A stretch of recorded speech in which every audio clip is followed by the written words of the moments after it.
Bangladesh coast guard বিভিন্ন গুরুত্বপূর্ণ launch, খেয়া এবং ফেরিঘাটসমূহে পবিত্র ঈদ উল ফিতর উপলক্ষে এবং সন্দেহভাজন যে কোনো ব্যক্তি ও নৌযানসমূহে তল্লাশি সহ বিভিন্ন ধরনের নিরাপত্তামূলক কার্যক্রম চলমান রেখেছে।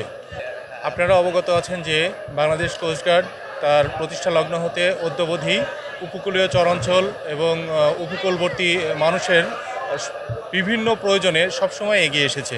এর ওই ধারাবাহিকতায় বাংলাদেশ কোস্টগার্ড এর আওতাভুক্ত বাংলাদেশ কোস্টগার্ড পূর্ব জোন, পশ্চিম জোন, দক্ষিণ জোন এবং ভোলা জোন কর্তৃক যথাক্রমে চট্টগ্রাম, মোংলা, ভোলা এবং ঢাকায় বিভিন্ন গুরুত্বপূর্ণ লঞ্চ, খেয়া এবং ফেরিঘাটসমূহে পবিত্র ঈদ উল ফিতর উপলক্ষে ঘরমুখ সাধারণ জনগণের নিরাপত্তার লক্ষ্যে নিয়মিত টহল, জনসচেতনতামূলক মাইকিং, লিফলেট বিতরণ এবং সন্দেহভাজন যে কোনো ব্যক্তি ও নৌযানসমূহে তল্লাশি সহ বিভিন্ন ধরনের নিরাপত্তামূলক কার্যক্রম চলমান রেখেছে।